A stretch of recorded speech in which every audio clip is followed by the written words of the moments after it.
Good. Okay, so our next lecture of the morning is going to be Peter Ercius, who's flown out all the way from LVL to enjoy our wonderful weather. And I'll let him explain what he's doing, but basically this is how you figure out what's wrong with your probe. That's a good way to put it. Yeah. Thanks, David. Okay, so as David said, my name is Peter Ercius. I'm from a facility called the Molecular Foundry, which is a national user facility at Lawrence Berkeley National Laboratory out in Berkeley, California, on the opposite side of the country. But I did undergraduate and graduate school here at Cornell, so I was here for 10 years, from about 1999 through 2009, and it's nice to be back. I haven't been back since I left after graduate school. Not much has changed. It's nice to see this building, though. This is a really nice building here. I was here while it was being built, and it's nice to actually be inside of it rather than going around it all the time. OK, so I'm going to be talking about the Ronchigram, which is kind of a weird word and a weird name for what is really the diffraction pattern that you see all the time when you're doing scanning transmission electron microscopy. And it's something that a lot of people overlook, but it's an extremely important and extremely useful part of the electron microscope, especially for scanning when you're doing scanning. So as an introduction, just remember that the STEM operates with the post-specimen lenses almost always in diffraction mode. So you're not using the post-specimen lenses to form an image. You're just using the post-specimen lenses to transfer and actually magnify the diffraction pattern onto the detectors that are post-specimen. So we form a really nice probe at the sample, and we scan that around. But then we do all of our data collection in diffraction space. So we form actually a diffraction pattern at every single position where we put the probe. In a little bit more specifically, you see what's called a convergent beam electron diffraction pattern, or a CBED. And that's what you see really on the screen, on the green screen, or on maybe a Ronchigram camera if you have an aberration-corrected scope, some of the new scopes. So this CBED, or convergent beam electron diffraction pattern, is what's known as the Ronchigram, but it also can be called a shadow image. So it has many different kind of names, and you would kind of use these terms when the beam would be in different types of samples or in different types of parameters, like going through different types of samples. So you might see these different words interchanged either in literature, or I might even use them differently today. But I'll try to stick to certain terms. So the Ronchigram, or the shadow image, as I said, is named after a lens test that was derived by a guy named Ronchi. So it's a Ronchigram, diffractogram, something like that. It was really developed for light optics, and now it's become very important in scanning in STEM. It's really the most accurate method for a manual alignment, and in some cases automated alignment, of a STEM. And just by directly looking at the Ronchigram from especially an amorphous material, you can diagnose what's wrong with your image and how to improve it in a lot of different ways if you understand what to look for. And so hopefully today, what I want the takeaway to be is you can see what a Ronchigram looks like, how to use it, and when it looks really bad, like what you're looking for it to look like in a good way, and then what it can look like in a bad way, and how do you improve it if it's bad going to the good side. Okay? So this really allows users of a microscope to find the optic axis. So that means that where is the beam traveling down, and where does it exactly go through the sample? And then how much of your aperture you need to surround your aperture around that optical axis in order, as we saw from the two previous talks, we saw it's very important to center that aperture because you don't want any aberrations from very far out in the lens. You want to center that aperture so that you're getting only the good part of the lens, quote unquote. You can see very serious or even small amounts of two-fold astigmatism that's really easy to correct. And you can also see some higher order aberrations and correct for them manually, which avoids doing an automated alignment and possibly having to change samples and do things like that. And then you can also accurately focus on the sample. So instead of just scanning the beam and changing the focus knob to really get a good image, you can, in some cases, you can just put the beam in one spot, focus the Ronchigram, and take your image. And that's a way of lowering the dose or doing various focusing things very easily. So this really works best on amorphous material, because an amorphous material doesn't have atoms arranged in any specific pattern. And so when the electrons scatter off of it, they scatter it in all directions, because it's an amorphous material, so they scatter everywhere. And so you can use that in order to get a good idea of what is going on in your microscope. And then the tip for everyone really is to start with the largest probe forming, in a lot of cases the C2 aperture. And I want to stress that in a lot of microscopes, they'll call these condenser lenses, the C1 lens, the C2 lens, the C3 lens in some cases, like the FEI Titans. You want to make sure 100% that this does not have a subscript on it. This has absolutely nothing to do with the C1 aberration or the C3 aberration. These have nothing to do with that. A lot of people that I talk to get confused with that. So there's the condenser lenses, which you'll call C1, C2, C3. You'll have the C1, C2, C3 apertures. But those have nothing to do with C sub 3, which is the third order spherical aberration. Be very clear about that. There's some good references. They're kind of old, but not much has changed in this other than we're able to use larger apertures with aberration correctors nowadays. So these are still very useful. So if we go back, take a step back, let's see some very basic ray diagrams of STEM and TEM. And I will say that you've seen a couple of talks already where you see some of the same slides and some of the same material presented over and over again. But one thing I will say is one of the best pieces of advice I ever got for writing papers or giving talks was to tell people what you're going to tell them, and then tell them what you told them. Okay? So we've already done that, and I'm going to kind of tell you what they already told you a little bit. But that gets, you don't, in science and in science writing or presenting, you're not looking for a story. You're not looking for some drama or something. You want to tell people what are you trying to tell them, and then tell them why you're trying to tell that, right? So we're not trying to keep anything to the end of the talk or to the end to surprise people. Everything needs to be up front, right? Okay, so you might see a lot of things over and over again, but if you see it again, that means it's really important, okay? We wouldn't tell you multiple times if it wasn't that important, right? Okay, so in CTEM, what I'm calling conventional TEM or bright field TEM, we know very well now this reciprocity theorem, right? You can kind of run the microscope backwards and forwards. But just to be 100% clear, in CTEM, you really use the pre-specimen optics to form a very parallel beam. The pre-specimen optics are not really that important. They're pretty important, but they're not the main part of the microscope where you get the main thing that you want, which is the magnification. A TEM is a magnifier, okay? So this is the post-specimen objective lens is where you get most of your magnification, okay? And that's where we are trying to go from things that are on the atomic scale, nanometers, 10 to the negative 9. We're trying to then put image a point from our sample onto a detector, and this detector has pixels on the scale of 10 microns. So you need, 1,000,000 times in order to see that object. That's the kind of magnification we're looking for, okay? So this is really coherent interference imaging, which Robbie talked about a lot. And we use a pixelated detector because we take one image, we take each spot, you can think of each spot in this sample would be imaged to its corresponding spot, and we use this pixelated detector to take one picture at one time. It takes about a second, okay? So this is a 2D pixel, so we pixelate our image. Now, instead, in a STEM, we have our source, and we create a very converged probe at the microscope. So that means we're only getting information, and by microscope I meant at the sample. So we converge our probe at the sample. We get information from only one little tiny spot in the sample. And the reason for that now is that now we have to scan the beam. So we have to pixelate where we're getting our information from by scanning the beam, okay? And then the post-specimen optics are not really that important. We're kind of magnifying this diffraction pattern, but they're not used in an imaging way, okay? So the aberrations, all the aberrations that are in the lenses post-specimen don't really matter.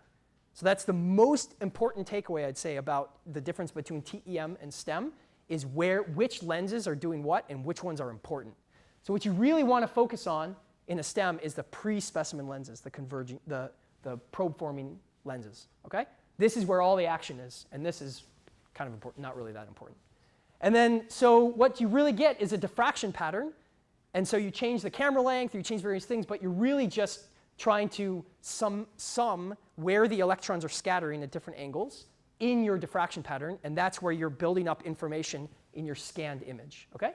So this is what's called an annular dark field detector, where you have a big hole, but this is a monolithic detector. So you put the beam in one spot, you count for about a microsecond, and you allow the electrons to hit this detector, and that intensity that comes from this annular dark field detector then becomes your intensity in that one pixel, okay? We also have annular bright field detectors, which kind of have a hole in them also. but they're actually designed to cut off and to look at some of the intensity that's in this coherent diffraction pattern here, where you get overlapping of the disks and you get constructive and destructive interference. And we also have a bright field detector where I kind of made this a little bit too large, but usually the bright field detector would be a lot smaller. Okay? So these are the 3 different kind of types of detectors that we use. And now we're starting to use these pixelated detectors to actually acquire this entire diffraction pattern at one point, which I'll talk about a little bit later, and David's going to talk about a lot on Thursday. So this is the new hot topic that everyone is kind of talking about, and it's pretty cool. So if we go to the Ronchigram, we have a very different type of magnification as what you would in a normal TEM with parallel beam. So this is a very busy slide. It's going to get a lot simpler a little bit later, but I just wanted to give these concepts of what's overfocus and what kind of happens in the image, and how to read these kind of ray diagram lens diagrams, okay? So what we're going to do is, in the overfocus regime, the electron lens is excited such that the crossover of a perfect lens is before the sample. So it's between the lens and the sample. It's overfocused. There's too much focus, you might want to say, okay? So if you look at this, we can look at 4 different ray paths, but we can take these 2 ray paths by themselves, and we say that they come to a crossover here. They go through our sample, which is just the alphabet, along this way, and then you can follow where this ray path goes through the M. It goes through the same M here, but now the M in the plane where we're taking this image, or we're recording this diffraction pattern, the rays have spread out again, and we kind of get an image of where the M was, and it's upright, okay? Now, if we change where the focus goes on the other side, it's under focus. We have too little focus.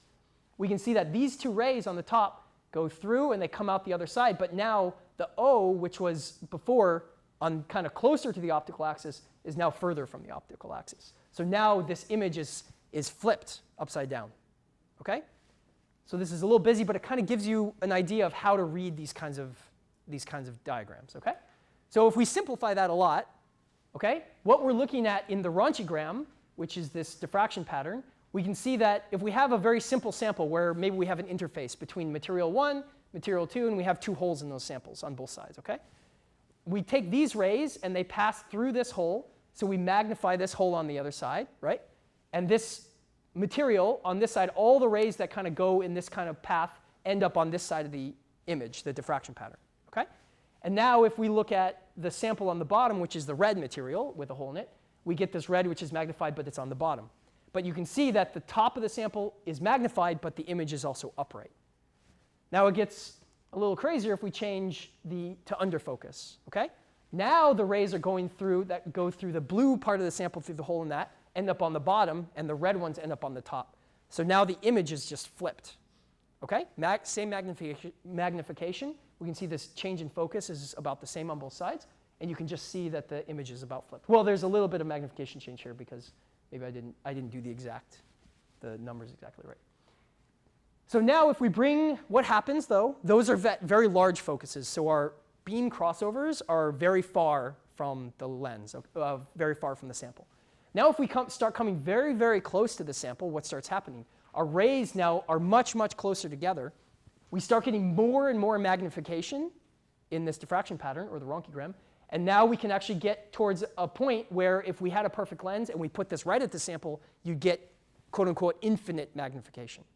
So you can see that as we bring this closer and further, we can get an image that's upright or not upright, and then we kind of increase the magnification in this diffraction pattern, in the Ronchigram. So what's the problem with that? Why can't we just get infinite magnification images of things, right? And that's because what we've told you over and over is that round lenses have aberrations. These round lenses that are used in electron microscopes, the most powerful lenses, they're these round lenses, okay? And this is a lens that we have cut apart that we have at our user center.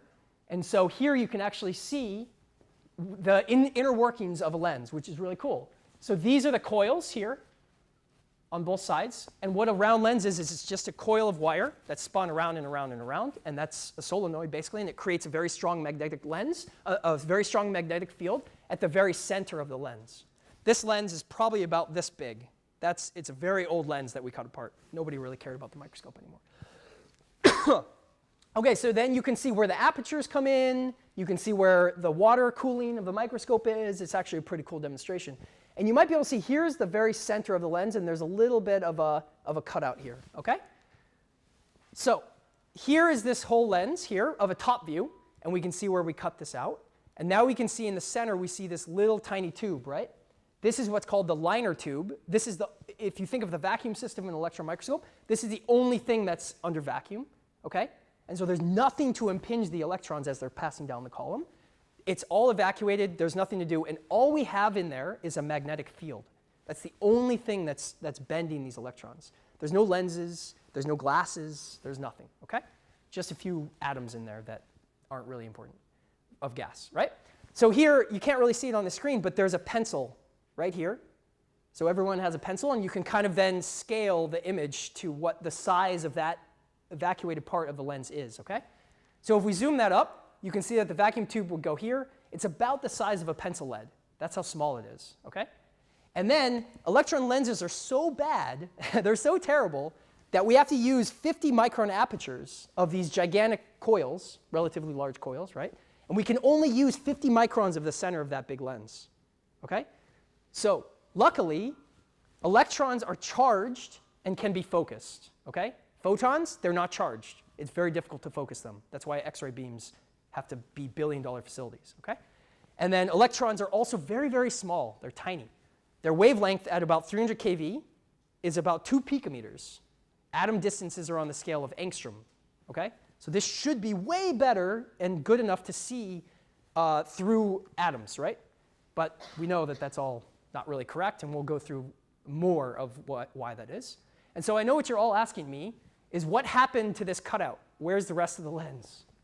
So this is now the missing wedge. So when I came to the lab, they couldn't find this wedge. It had been missing for a long time, and they found it. And I was the tomography guy, which we'll get into later. And so now it's my doorstop. OK, so I'm using the missing wedge for something good, finally. OK, so spherical aberration, all right? So you have this lens, and we know that these rays that are further from the optical axis are bent more strongly. They're over focus. And rays a little bit further out are bent less strongly, okay? So if we look at kind of putting the waist of the beam at the sample, then we can get very small, we can actually look at what happens to our sample here. And we get very large magnification because our beam is at the sample or very close to the sample. But we can see that these rays here, right? If we follow those two rays all the way out, we go through the red part here. They kind of went through the red part here, and the blue part on the top. And then we get kind of a confusion in the middle where we can kind of go red to blue to red to blue. Okay? So now a great guy named Phil Batson, who did a lot of STEM, he was at IBM, now he's at Rutgers. He took a picture of this. David was talking about a beer bottle, but you might be more interested in wine. So here's a wine glass, and you can look at the blue and the white. And if you look at this terrible lens, this is about what an electron lens is, you can actually see the spherical aberration in this wine glass. So you're kind of using wine glasses to do this electron microscopy, okay? So what do we actually see in the lens? That was a bunch of ray diagrams and not really directly applicable to what we're doing. But what you really see in the microscope, if you don't put a sample in, right, you just have a black field where there's no electrons. And then you have, in the diffraction pattern, you have this disk, okay? And so this is where all of your electrons are coming through. This is basically the Fourier transform of a small spot is a disk like this, right, of that area function. So if we put in a sample, this is like a multi-layer sample. This is silicon on one side and amorphous glue or something on the other side. It doesn't really matter what it is. If we go to a large positive defocus, we can see that we have the image is upright, right? It's in one direction. Now if we change and we just go through focus, go to the infinite magnification, change to the other side, we can see at negative defocus we get the image is totally flipped. So if you were to use the stage, for instance, to move this around, you can actually use the Ronchigram to find your sample and to look at a larger kind of field of view if you go to large defocus. Then if you move the stage in the left way, this will move to the left or the right or up or down. But if you look at this one, it will move oppositely. So if you're confused and trying to use this, just go through focus and go to the other side, and you can actually use the Ronchigram to find out where you are on your sample very easily. It's kind of nice because this is a diffraction pattern, so if you're trying to put something on axis, you have the diffraction pattern there always, and you can actually get an image even without scanning. It's very nice. So this round aperture only allows the central good portion of the lens to be used, okay? We have these lenses. The one I showed you was about this big. You can barely hug the ones in the Titans now. I hug them sometimes, make sure that they work well. So inserting a sample, this is then what a lot of people will call the Ronchigram, would be this. This is kind of a shadow image or a Ronchigram. So if you talk about that, that's what we're really talking about, okay? And often, you wouldn't really talk about a Ronchigram in a crystal. You would talk about it more in an amorphous material, okay? So that's more how it's used in the parlance, like how you would talk about it. But they can be used interchangeably, really. We also kind of get some magnifications changes across the aperture, but that's a little bit later, and that's what you're seeing are aberrations in this kind of lens. Okay, so let's look at an amorphous material where we get scattering from all different directions, right? And we don't get any diffraction. There's no diffraction in this, so we don't see any spots or any other disks. And so here we can look at this. This is an actual image from my microscope of a Ronchigram that you can just put this on your CCD, and you can get an image of it at any time, okay? Now, this is the optical axis in the center. All the way out to here, this is the center. You can directly measure your semi-angle from this, okay? If you know what the pixel size is in diffraction space. So this is the kind of image at overfocus of your amorphous material, all right? This is what you should see in the microscope if you're defocused. And so from this, we know that this is our convergence semi-angle, okay? Which we'll get to a little bit later, even. And now here, I'm going to show a defocus series of your object. And this is just where the beam went through a little bit earlier. There's a little crud there, or we put a little hole in the sample. But you can see that we kind of increase the magnification. And then as we go through focus, we see kind of infinite magnification. And then we go on the other side where we see the same object as we lower the magnification. So just by changing the defocus, we're changing kind of the magnification in this kind of quote-unquote image, in this Ronchigram. It's a shadow image, really, is what I should say. It's not really an image. OK, so that was about 250 nanometers of defocus. And it was 2 degrees or 5 nanometers per step or something like that. OK, so now let's look at this nearly infinite magnification. This is where Gaussian focus, this is where the beam is best focused at the sample. OK, so let's look at a time series where this is about 0.4 seconds per frame. And if you were looking in the microscope and you had it focused, this is about what you should see. So you're seeing the beam is drifting a little bit. You're damaging the material. The atoms are flying around all over the place, right? The carbon atoms. And so you're seeing this kind of infinite magnification where the contrast is changing a little bit based on that. But you should see this is it's relatively flat all the way across the lens, all the way across the aperture. And that means that we have a good phase shift. We don't have a very large phase shift across this lens. We'll look at the same thing with a larger aperture a little bit later to show you what you shouldn't see, basically, okay? So when you're in focus, this is what you should see. And if you're out of focus, you'll see a little bit of this. So you see this material, you're damaging it. You're putting a lot of current into a really tiny area, right? And this is about, half a second. So things are changing image to image because things are moving around, okay? And here we can see that we kind of get this area where we kind of get a image that's similar, and now it starts kind of blurring out further out from there. And so now we're no longer balancing the C1, the defocus, versus the C sub 3, the spherical aberration. This is now, we have some bad aberrations that are coming in, right? So let's look at the largest probe-forming aperture, the C2 aperture. There's no such thing as second-order spherical aberration, so it has to be the C2 aperture. So this is near focus, and now we can see that this is now 64 milliradians, where this image was about 30 milliradians, okay, the scale bar. So we have an aperture that's about twice as big. This is the 70 micron diameter aperture that we have in our microscope, and this is now the 150 micron aperture, so it's about a factor of 2. So our old aperture was about half as big as this, and it was about in here. And so now we can actually see that in this aberration-corrected microscope, so we're using the Titan 8300. It has a D-core probe corrector. This is at 200 kV, okay? We can see actually where our breakdown of the matching between the C1 and the C3 and the C5, and this is an aberration-corrected scope, we can see where that starts breaking down, okay? And so we can see this is relatively flat across this whole lens, across a large scale of this, and then we start getting these weirder aberrations that are they're higher order terms, okay? And so you see this kind of sixfold, and that's some of the higher order terms of the aberration corrector. And And then if we go through focus here, now we can see that we're really not compensating for out here. And in the center, we get a little bit better. So this is now a focal series as we go from over to under focus in an aberration-corrected scope with the largest aperture that we can put in.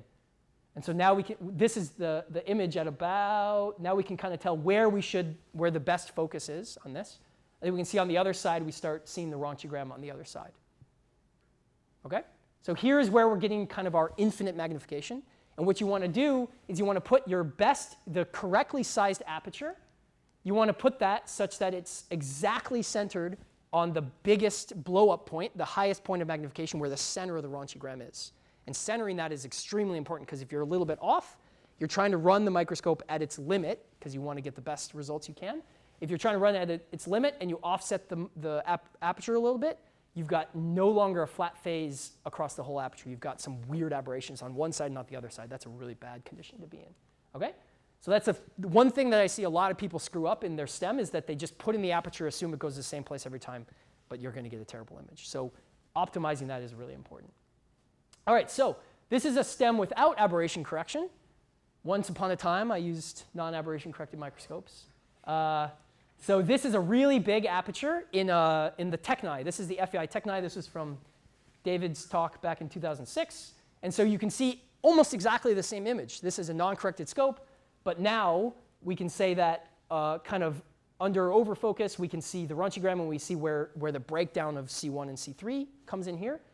With this large aperture, if we go towards focus, this is where our 9.6 milliradian aperture should be. And now we can see where we get the phase change across the lens is now crazy. Okay? So we get these weird aberrations out here. And this is where it's flat. And then we go on the other side, and you can see that you get the Ronchigram on the other side. Okay? So now, what are some other lens aberrations that you can see in the Ronchigram? All right, so here's our perfect Ronchigram. This is the FEI TechNI. This is the non-aberration corrected scope. Okay, so this is what a Ronchigram without spherical astigmatism in it. Okay, the main aberration that you can fix in a non-corrected scope is pretty much astigmatism. That's it. You can center the aperture and fix the astigmatism. That's about it. So if we change the astigmatism to relatively big values, if we do it in the x direction, you can see that the probe, the shape of this Ronchigram is no longer round. Okay? And as you go bigger and bigger, you get this more and more egg-shaped. And then you start actually having no longer a flat phase across the lens at all, at this defocus at least. Okay? So what you're really looking for in this is that you don't want to see any structure in the center of the Ronchigram, especially these kind of straight lines. That means you have astigmatism. Okay? And then we can do it also equally in the opposite direction. You see exactly the same pattern. Okay? So you can use this Ronchigram, if you know what to look for, to fix your astigmatism extremely precisely, very, very well. Okay? So even if you don't have atoms that you can fix it to the last like angstrom or nanometer, you can actually get a really nice probe just by looking at the Ronchigram and fixing it. Okay? So another thing I'll say is that like on certain microscopes, you'll have the small screen that'll come up, and your Ronchigram will actually look oval no matter what you do because you have a round aperture, but you're cutting through it with a plane like this, and you're using the binoculars to look at it, right? So ideally, what you want to do, you don't want to make this round. You want to make it look the same shape as the edge of the aperture. Okay? So if you're looking on something where you're taking an image of it and it's flat, you can make it round. But if you have a small screen that comes up like this and it's at an angle, you want it to match the shape of the aperture. Because your aperture should look round, and if it doesn't look round, then that's not going to work. Okay. I also want to say that this is the best way to fix those aberrations. Really do not image the probe. You might think like, oh, I'm going to hit that diffraction button, go into imaging, and I'm going to look at my probe, and I'm just going to make my probe look the best I can, right? That's a terrible idea. Because, as I said, the pre-specimen lenses, you want to form a really nice probe at the sample. You don't really care what happens after the lenses very much. Yeah, go ahead. So that's a bad idea even if you have an image corrector? Terrible idea if you have an image corrector. Really? Yes. How are you going to align that image corrector? What if you align the image corrector in TEM before you... Do you trust that when you press the stem button and change all the coils and do everything that it's exactly aligned? Also, you often use an aberration corrector. You add a little bit of spherical aberration to the aberration corrector, the post-specimen corrector, to get negative CS, right? Because you want to, which we'll talk about, we've already talked about a little bit, you want to use negative 10 microns of CS, and that already will screw up the image of the probe. So do you trust your imaging aberration corrector to sub-angstrom like A1, A2, like all of those different aberrations?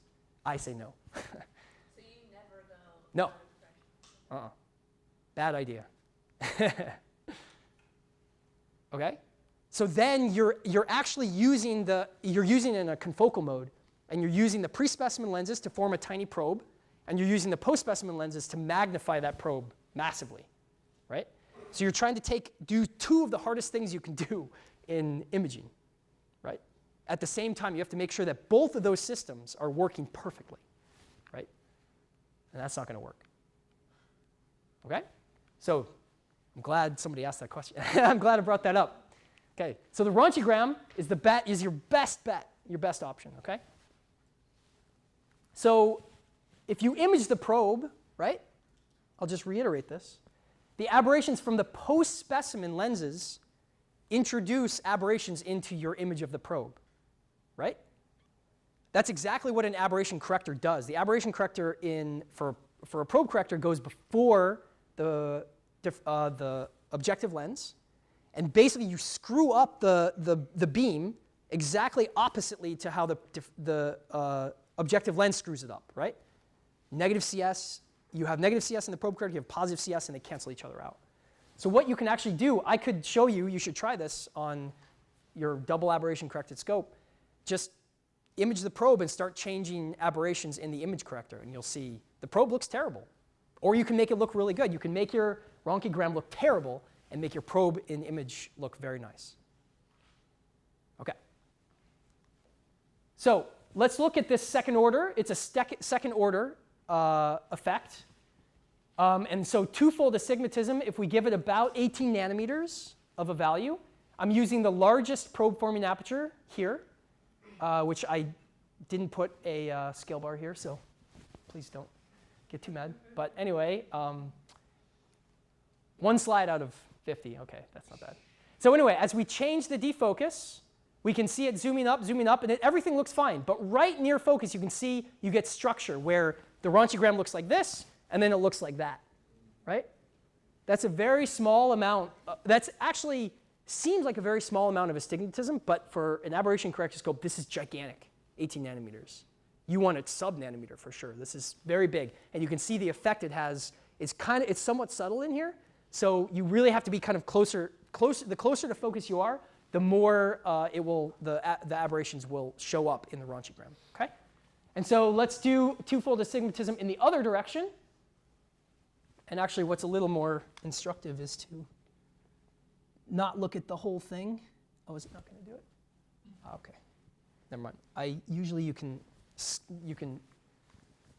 change the scale bar under here. I mean, I can just look at the images right near defocus. So this is the kind of thing that you're looking for in the Ronchigram. You didn't see that in where I said the Ronchigram looked really nice. You saw no structure at all, right? So you don't want to see any of these lines, OK? And the direction of the lines will tell you what type of astigmatism you have. Now, the other one that you can really see by eye and actually fix manually in an aberration-corrected microscope, this is not really important you can't do anything about this in a non-corrected scope, although it does show you a beam tilt. So if you see something like this in a non-corrected scope, you're in real trouble. But anyway, so here's the scale bar. OK, there we go. So here you can kind of see this wave, right? So if we think of our previous images at large defocus, you saw this kind of flat region where we have the spherical aberration where everything is nice. That's kind of our flat region, where C1, C3, everything is offsetting each other. And now you get these kind of this kind of wave out here. Okay? So this is just one image where I've defocused it, probably 100 nanometers, and the coma is about 30 nanometers. Okay? Oh no, wait, this is going to be oh no, sorry. I set it at 1 defocus. Okay? Go back. Set it to 1 defocus. Okay? And now I'm actually changing the coma button, the coma in the aberration corrector. So I'm showing you what the coma looks like, at different values of just comma x, okay? And so now you can see that you see this wave, and now this is where comma is about 0 here. And now as we go to the other side, the comma kind of shifts the whole thing. So what I look for in an aberration-corrected scope is you can defocus it a little bit, and then you can kind of look at this kind of almost tabletop, I think about it, and you try to get that as flat across the lens as you possibly can. Okay? And so we can see this also in the y direction. And so just by changing this button, and if you know what to look for, you can yourself be an aberration corrector. You don't need the automated computer to get it all the way down to pretty well. You need it to get it to that last mile, the last few nanometers, but to do this kind of stuff, if your correctors, if things are really screwed up, then you know what to look for. Okay? So now let's look at a large twofold, this comma, okay? And let's look at a focus series. So now instead of changing the comma, I'm going to leave the comma value at 1 value, and I'm going to change the defocus. This is what you look for. This is what you'll see when the aberrations are really bad when you first start up your microscope. You see this wave kind of go across the lens in one direction. Okay?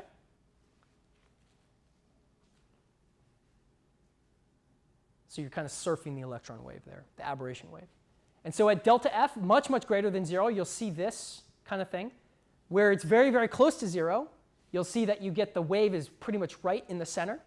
And then you'll get these two kind of lobes on either side. Okay? And then on delta F, much, much less than 0, you see the wave on the other side, flipped like you would expect. Right? So then just by going through focus, you can, if you see lines that cross as you go through focus, that's astigmatism. And if you see this kind of wave pattern, you'll see that's coma. And those are the two things that you can fix in your microscope. Those are the two things that drift the most in your microscope from the beginning to the end. So you can at least figure out what's going on in the microscope as you're imaging. Okay? So now let's go to a much smaller twofold coma. So if I were to fix this manually, and then I would eventually hand it over to the computer to really fix, this might be the level of coma that I would kind of say, let the computer do the rest of it. So there you can see that. If you looked really carefully, you could see that wave go across the lens. Okay? And so here at delta F greater than 0, just a little bit, right? We can see the wave starts on the left-hand side. Here we can see at delta F equals 0, we kind of look, everything looks a little flat, but we can see some structure in the Ronchigram. And on the other side, we see the wave on the other side. So just by going through focus, you can figure out what the direction is, and you can figure out how large it is. So a really cool thing, which I was introduced to only a month ago, is this thing called Dr. Probe Light, which we're going to play with a little bit later. So we're going to go through all this. This is going to be the hands-on. And you're going to be able to look at what defocus looks like, because this is a simulator. You don't have to spend expensive time, either money-wise or time-wise, on the microscope to learn a lot of this stuff. You can just change the aberrations here just by clicking on your computer. And I highly recommend you do that. And you can dial in a certain amount of astigmatism. So here I have a little bit of astigmatism, and I'm at one focus. And you can see that the simulation shows exactly what I showed in the real images. And then you can also see coma. This looks exactly like what I showed in the simulation, right? In the experiment, okay? So this is a really useful tool, especially to learn and to play with. So let's look at Ronchigrams and stem probe optimization. Now I'm going to tell you what everybody else already told you, with a little bit different take on it, okay? So if you're more used to TEM, especially high-resolution TEM imaging atoms in a TEM, you might be more used to what the contrast transfer function in TEM, where you get 0 contrast. So you get no information at the 0 frequency, and you get very little information at the low frequencies, which is bad for biologists because they care about things in the nanometer scale, but we care about things sub 4 angstrom. That's where the action is. 4 angstrom to 1 angstrom or below, that's where atoms are, right? So we care about this. And so Schertzer figured this out, that you want to balance the C1 off of the C3 in normal CTEM, okay? In order to get this passband, and then you don't really care what happens above that, okay? Because this passband, this means that where you have a larger number in this plot for spatial resolution here, this is in inverse angstroms, where you have a larger curve, where the curve is larger, you get more information transfer, okay? So if you're looking for something that has a crystal spacing in inverse angstroms of 0.2, okay? Then you would get a little bit of contrast transfer in that, okay? And if you had it here at about 0.3, you would get a lot of contrast transfer, okay? So you'll see that spacing. If you have a spacing that's about a nanometer, you really won't see that. So this is what's called a high-pass filter. You don't see the low-frequency stuff. You don't see large objects. You'll see the small objects or things that are very close together much better. Okay? And then you get this ringing artifact. And here you would usually cut this off by putting an aperture here so that you either don't use any of this or you just let this kind of average itself out also in some cases. Okay? So you can actually calculate what that is. So if you go to Gaussian focus where you see the minimum contrast, then you go to this delta F Scherzer, you'll get this really nice passband. And you can see that directly in an FFT of an image of amorphous carbon. You can see exactly this happen. You want to see this large passband. Okay? So now we can do exactly the same thing in a stem. We want to balance the aberrations. If it's non-aberration corrected, your C3 or CS, your third order spherical aberration, is your limiting aberration. Okay?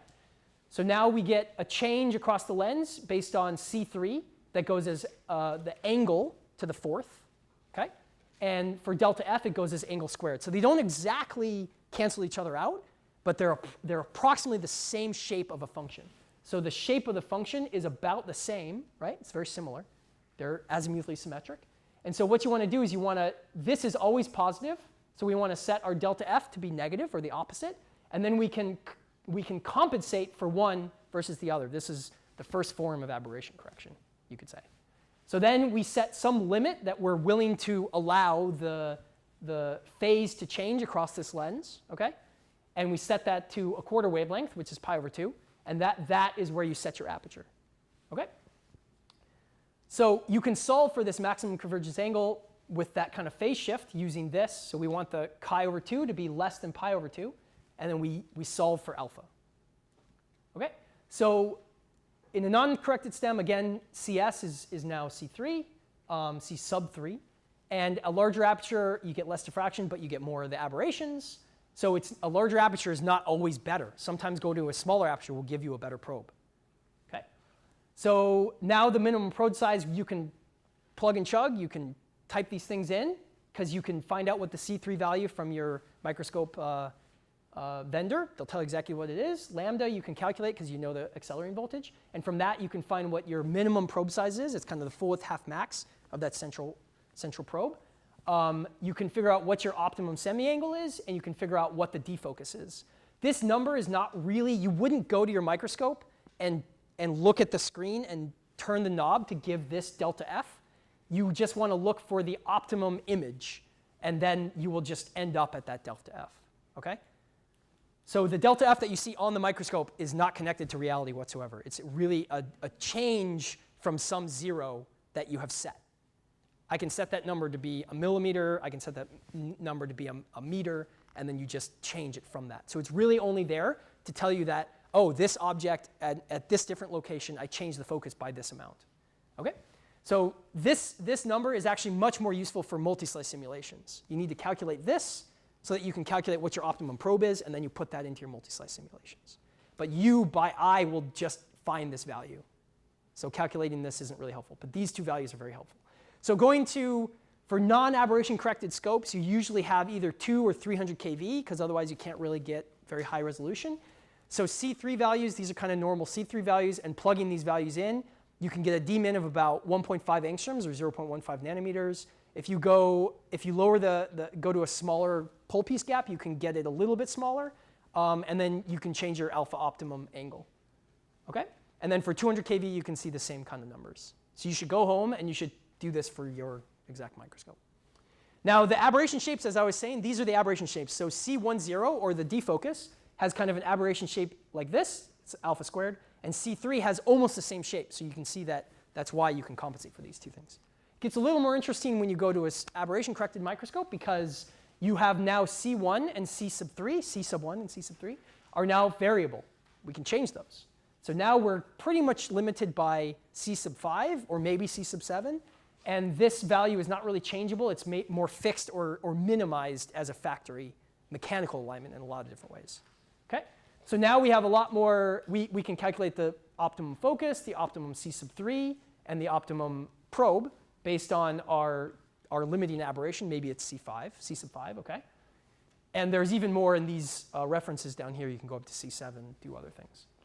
So now you can see we can get much smaller probes, and what we kind of want to work at in a geometrical sense, okay? This is not really what you want to use in the microscope. There's something else that limits us, which I'll get to next. These are extremely over-optimistic, okay? But let's just say we have a perfect microscope, and this is what we want to use. So we get to about 22 picometers. It's pretty small. Limits that people have really achieved is about 50 picometers. So there's another aberration that we're not really accounting for here, okay? But this gives us kind of the alpha max that we want to use. And if you think back to one of my previous images, we had kind of that, which I'll get to a little bit later. You can actually see that geometrically the phase across our lens is out to about 53 milliradians for the settings that I was showing you previously, which I'll show a little bit later. So you can see that directly, although then we have other aberrations that get it to us. So usually you kind of operate these aberration-corrected scopes at 300 or 80 kV. And so these are kind of the highly optimistic values that you might be able to achieve in even the best microscope. So if you're looking for something smaller than this, you know that there's no way you're ever going to do it. But now we get to chromatic blur. So once we get to C5 corrected, the chromatic blur, so it means that since the chromatic blur is due to two things. One is the delta E, so that's the energy spread of the electrons coming out of the gun. Okay? That's about an EV for most shot TFEGs, 0.7 to 1 EV in that case. But if you have a cold fag like a Joel, you might be down in the 0.1 regime. Okay? But here you can start calculating what given your chromatic blur, so you need the C sub C, which is something you can just ask the microscope vendors for. It's on the order of a millimeter in most cases, maybe 1.2. So you can find out what the C sub C, and you can measure the delta E, especially if you have a GIF. You can just measure that directly. And so then you can plug it into a lot of other things that you can look at in these references. And you kind of come up with this table where you can figure out what's the aperture that I should have given my delta E C sub C, assuming that my geometrical aberrations are no longer limiting. Okay? So for the Titan 300 kV, we're about here. It's about 1 EV, 30 milliradians. That's about what we use. Probably should go a little bit lower, but that's about what we use. Okay? So a quick note on defocus definition. There's two different types of defocus definitions. One is positive, one is the opposite of the other, so you put a negative in there. Okay? So for Earl Kirkland's multi-slice codes, which a lot of you will be using later, positive defocus is defined as underfocus or weaker lens current. And that's because he wants to say it's positive, it's further away from the sample, further away from the lens, I think. And negative defocus is the opposite, okay? So now FEI, which I use their microscopes all the time, they use the opposite number, okay? So positive defocus is overfocus or stronger lens current. So that means that the crossover is closer to the lens. It's between the lens and the sample. So this can get very confusing, okay? So just be careful that you understand that, and when you're using the multi-slice code, you don't switch it back and forth, okay? So I took all this on an FEI microscope, so I'm using their definition. Okay, so this is, again, the Ronchigram with the largest aperture. So how does all the slides that I showed you previously, how do we select the proper aperture in this case? So this aperture is way too big, even for an aberration-corrected microscope. This is about 64 milliradian aperture. Another thing that's a little bit weird is that when you say aperture size, it's in diameter, but you talk about semi-angle, which is half the angle, so more radius. So 150 micron diameter aperture will give you about 64 milliradian semi-angle, okay? So that's way too big. We can see that we're, even at best to focus, we get a lot of probe tails in there. We're going to get a lot of probe tails, we're going to get a lot of aberrations. So we actually use about a 70 micron diameter aperture. So that gives us about 30 milliradians. And just so you know, this is what a non-corrected scope would use. So we have an aperture that's much bigger. So we know that we'll get a smaller probe. And the other thing is we get a smaller probe with a lot more current in it. So we kind of win in every way. That's why aberration correction, everyone thought there'd be a few in the world, and now they're everywhere. If you can buy one, you buy one. OK, so Ronchigrams and aberrations. I talked a little bit about this previously, but let's look at some higher order aberrations, OK? So even with a very small spherical aberration, you'd think we start with 1.2 millimeters, and now my aberration corrector is telling me I have like 20 microns left, maybe 5 microns left, right? And in the limit, it kind of can measure plus and minus 1 micron. So what does that actually do to our lens, what do these residual aberrations do? Okay? So now let's do a defocus series where I've actually set the spherical aberration of our aberration corrector to about negative 20 microns. I just chose this randomly because it's a big number. Okay? So now you can see that it may not be very clear, but we can see that if you look very carefully, the size of our flat area on the Ronchigram is much smaller, even with a little tiny bit of aberration, what you would call a little tiny bit. So getting this number down to as close to 0 as you can is very important. You want to work as hard as you can to do that. Okay? And so if we look at the single images of this through focal series, we can see that our C3 was about negative 20 microns, and here it is at best focus, but at about 0 microns, about as well corrected as I could get it on the scope, you can see that the Ronchigram is much flatter over a much larger field of view. Okay? You can also see here, I was going to talk about this in the previous one here, but we can see that this outer edge is actually pretty close to our 64 milliradian edge of our aperture. So you might think this is maybe like 50, right? So that's actually pretty close to the geometrical limit. But we use an aperture size that's even smaller than that to account for the chromatic blur. Okay? So now we can actually look at even higher order aberrations, like the A2, for instance, the third order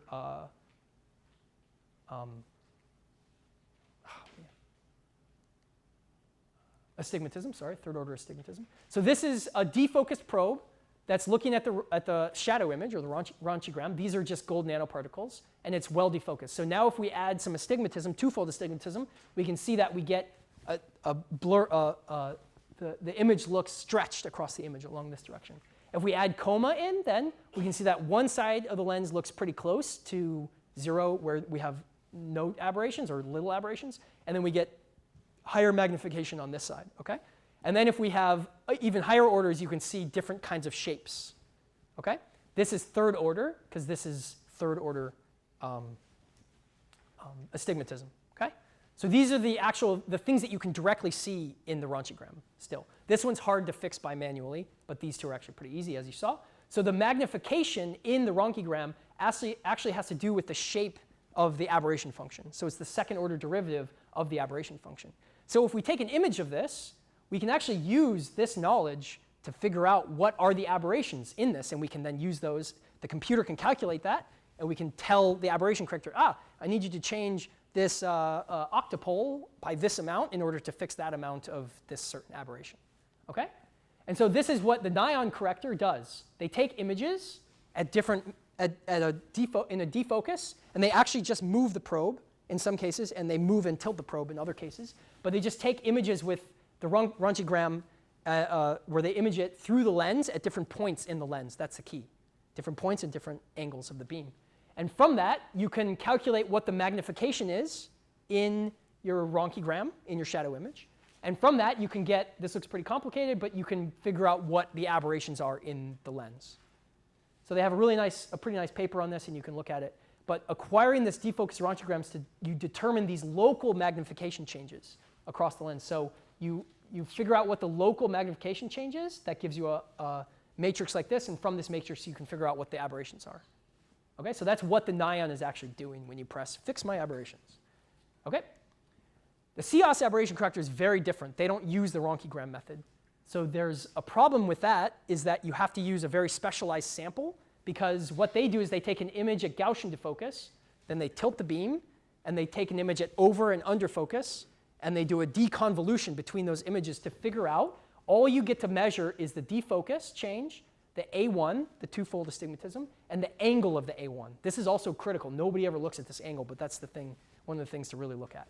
So then from these measurements, these are what you're actually measuring in both cases, okay? Well, in this case. So you're actually really measuring the C1, the A1, and the angle, okay? And from that, you fit your aberration function. So from this fit, you then get a value of what these aberrations are. You get the angle, which is also very important, and you get a kind of a confidence in that angle. So you can say, I can measure this B2, coma, to 15 nanometers, but it's plus or minus 46. So I can't do much better than what I've got, okay? It also gives you kind of what is the phase change optimally across the lens given this aberration function. So you're not measuring the aberrations directly, you're measuring the defocus changes or the local magnifications in the Ronchigram, and then inferring or calculating what the aberration function is from that. And then from that, you go to the next page and you press a button that says fix the B2, and it changes one of these 30, 60, 80, one of these lenses or multiple of these lenses in a certain way to compensate for that aberration. And then I put this here because I think it's very useful, is that from Earl Kirkland's recent publication, I guess it's not that recent anymore, but the symbols for the Nyon corrector and throughout some of the literature, you can directly say what these are in the CEOS corrector. So I work in these coordinates. These are actually a little bit more useful, a little bit more complicated to look at. But then you can also see the description here. And we'll show what these actually look like right here. Okay? So this is then the non-rotational order in Q. So for non-rotational m equals 0, you have, this is just a constant. You have an image shift, two-fold astigmatism, threefold astigmatism, fourfold astigmatism. Okay? And that's going for the radial symmetry. Okay? So for this is the radial symmetry. That means that if n equals 0, it's azimuthally symmetric. Okay? And if the radial symmetry is n equals 1, it's just an image shift. And then if you have n equals 2, that means it's twofold. Okay? So these are actually images of what a STEM probe would look like with these different orders of aberrations. We don't have the amount in here, like the amount of the aberration function of that constant, but this is kind of the shape you would expect to see. Okay? And so from these different non-rotational orders, from C10, C22, C blah, blah, blah, you can see what this actually does to your probe. And if you can imagine convolving something this ugly with what an atom looks like, where the atom looks really pretty, it's a really nice delta function, right? You get something that looks really bizarre. And especially if you have two atoms that are really close together, you might, if you have something that's aberrated, your image, you can't really believe your image anymore. So what we're trying to get to is this really small rotationally symmetric spot in the center. Okay? We have these probe tails on the outside, but we want to minimize those. Okay? But the main point is what's in the center. Although the probe tails are very important, which we'll talk about a lot more with eels. Yeah? What is a Star aberration, that's, I would call that S3. That's what I would call S3. It's axial star aberration, so it's C32. And then the star aberration would be, let's see. So the star aberration, S3, C32. So we go, actually I don't have it on here. Oh no, C3, I think. And then, is it on here? 2. M equals 1, n equals 2. There we go. That's what it would look like. Yeah, what does to the image? What is star aberration? So it is an aberration in the lens, right? It changes the phase across the lens, okay? And it affects where those electrons that come at that angles will be focused to, okay? And that's what you can kind of read off of this table here. You can kind of see what that aberration, if you have a large value of that aberration, how does that affect the probe shape? So the probe shape becomes somewhat elongated, and you have these probe tails that are non-symmetric. Did you want to? You saw sort of the pattern of this thing, C32. It's a power series expansion. So all the aberration coefficients are just trying to describe an arbitrary blobby shape as a linear combination of coefficients that form an orthogonal basis. And that just happens to be that coefficient with that set in the power series expansion. And it gives that particular shape. So like Peter said, if I had one atom and I had only that aberration and nothing else, all my atoms would have all those funny blobby things in the tails around them. And then what you want to actually be doing is you'll never get that aberration all by itself. Yeah. You'll get a whole mixture of them, and this is your basis set that the computer will try to figure out how to clean them all up. But if one of them happened to be particularly bad by itself, it would have that shape. But in general, it's a mixture of a whole bunch of everything in that series, and it's very hard for you to sort them out by hand, except for some of the low order ones. Threefold astigmatism actually pops up quite a bit. You might well see that one. If you image the probe in your aberration corrector with the image corrector on, you'd probably see the threefold very strongly. Yeah. Okay, thank you. Mm-hmm. Are we going to see the shadow of this patterns in our real image? Yes. So you can imagine, which is what Robbie talked about, right? The image that you see is a convolution between your probe. You're trying to make a very small probe, and then you're trying to use it to image your sample. Okay? So if you imagine an unphysical sample, let's just say we have one atom in space, which actually is not really that unphysical anymore. You can, with aberration correctors, you can see one atom on a carbon substrate. Okay? With a small enough probe. Okay? It's not really that crazy anymore. But if you see that, if you have a little astigmatism, you actually see that atom, which should be round, right? Okay? That atom will look a little bit like one of these kind of Like, as a first-time user, can I when I do the imaging, but I haven't done. no, generally not. So generally I would say that when you convolve these with your sample, with the sample, first of all, what David said is you usually have many of these in combination. Okay? So if you imagine adding all of these together, or some set of them, that's what the probe ends up looking like. And what you kind of get are, you'll get one central spike, hopefully. That spike might be not as sharp or not as peaked as you might want, because you're not losing electrons, you're putting electrons in different places. Okay? So that electron that you really want to be in the central spike ends up somewhere out here.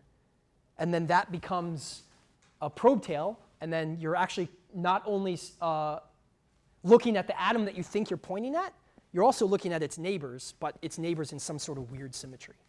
And so your image, although it will look kind of, it won't really look exactly like this. Although I will say in TEM, if you have an aberration-corrected TEM, you will see this kind of stuff.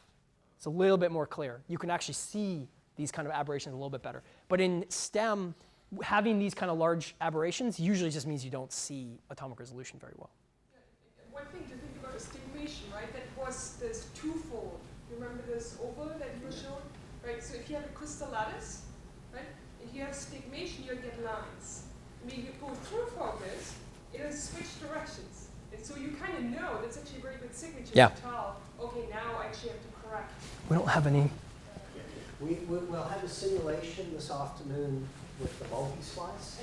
And you can put stigmation, you can put all these aberrations in and ask what happens to your image. And you'll see that I used to have a whole lot of little dots, and I go to a set of lines and I see the dots in the other direction. So the simulation will be able to put these aberrations in, and you'll see what it does to an image. And then when you actually sit on the microscope and you tweak the knob, you can make the image go away when you tweak the knob. I also Yeah. have a question about being under focus and over focus. Mm-hmm. Our samples seem to be flat, but if we have a rough surface of sample with a rough surface. So that comes to the point of you need a really nice sample, right? You want it to be flat. There are problems like what Robbie showed, where if you have material at different heights, you will not see all the things in focus at the same time, right? And that is not a depth sectioning really technique, because you have no way post specimen to reject out of focus electrons. So it's not a true confocal mode. So what you see that if you're imaging at this point, you have a really nicely focused probe, and so then your probe convolved with your object has a really small point spread function. But what you're looking at down here is that probe continues on, it continues to propagate and gets bigger, okay? So what you're imaging with, rather than this small focus probe up here, is you're imaging with the defocused probe down here.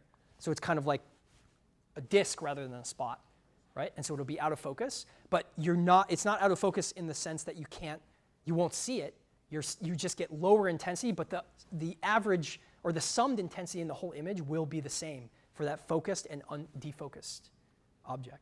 And so did I answer your question? I might have gotten off track there a little bit. I guess you kind of did. I was wondering that, is it possible part of the image flip, but the other part doesn't flip, because part of that is over focused, the other part is under. So remember that the Ronchigram, that is a shadow image in diffraction space, right? So I'm showing you pictures on a CCD. We're taking pictures of the Ronchigram. And this will make a lot more sense when you're actually in the microscope a little bit later, okay? But what the detectors are that you use, right? You don't use a CCD in STEM, okay? You're not taking a picture of the probe. You're not taking a picture of anything.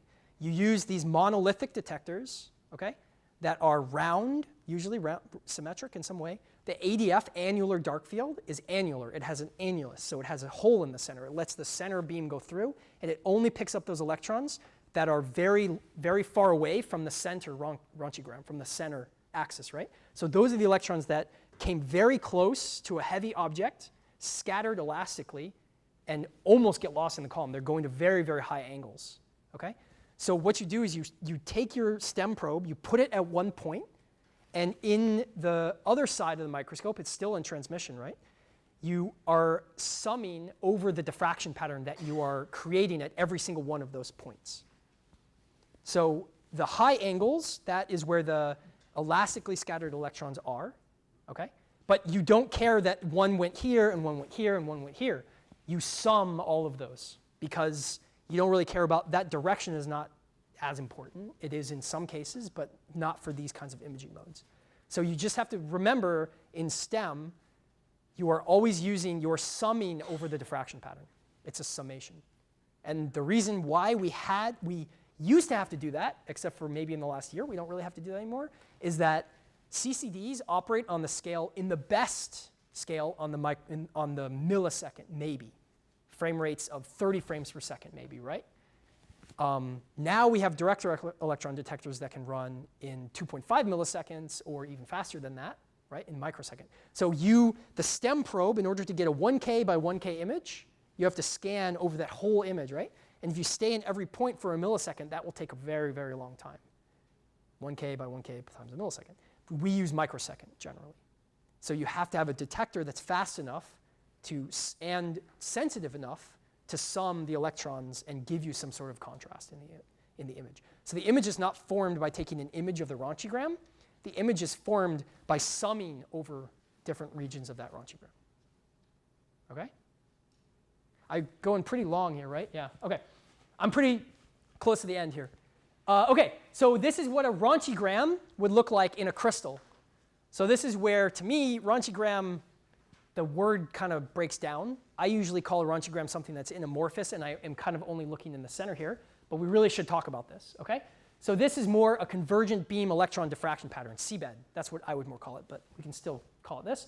So if you have only a 3 milliradian convergence angle, okay? Remember, this is in diffraction space. If you look at all of these have milliradians on them, okay? They're in diffraction space. So here we can see that we know that the semi-angle of our aperture is 3 milliradians. So that means that in diffraction space, we'll only see a disk that's 3 milliradians. In the normal diffraction pattern, you'll see dots because you have a parallel beam. So something that's big will be small in diffraction space, and something that's small in real space will be big in diffraction space. But now as we keep increasing the size of our aperture, right, we have 6 milliradians. So the disks actually don't touch. And if you calculate back what this is a silicon 001 axis, and this is the 000 beam, this is the 022 beam, you can say that spacing is 0.19 nanometers, okay? 6 milliradians means the probe is actually too big to see 0.19 nanometers. We have to go to about 9 milliradians to actually see that. And it's a little bit of a chicken and the egg problem, which is happening first. It's not really true, but kind of an interesting thing to think about, is that you don't see atomic resolution in a STEM unless you see overlap in the CBED pattern. Okay? So that's a really great way when you're imaging something like a nanoparticle or some crystalline material, polycrystalline material, where you have no idea what zone axis you're looking at, right? If you look at this diffraction pattern and you see disks, maybe you see disks, you're looking at like the 211 zone or something, okay? So the disks in this direction all overlap, but then your other disks are too far away and they don't overlap. You would expect to see streaks in that image because you can only resolve the atomic lattice along that direction where you have overlap. So just looking at this and looking at where the overlaps are can tell you immediately what you expect to see in the image and what you don't expect to see. Okay? So that's really important. And David's going to talk a lot more about that on Thursday. But this is a little bit of an introduction to that. So this is for CBED. These are different CBED patterns. They're actually position averaged. And these are the experiment. And this is a simulation that you can get out of multi-slice. And so you can actually match these simulations very, very closely and get what the thickness of your sample is, which is one of the biggest questions that we have in a transmission microscope. OK? So what does a Ronchigram actually look like in a crystal? So this is a gold, I think it's 110. And so I'm going through focus here. And we can see that we're actually increasing the magnification. Here you can see that you have this kind of nanoparticle, and on either sides of large defocus, we can see the whole nanoparticle. But as we zoom up, we start seeing the lattice more and more and more until we go to infinite magnification. And if I just look at some of those images right away, this is a little bit over. This is very close to focus. This is a little bit under focus, and then very large defocuses on both sides. All right? And then some practical uses in experiments. The great thing about STEM, which I also dislike very much about TEM, is that getting something on axis is actually pretty easy once you know what to look for. Because you always have the diffraction pattern.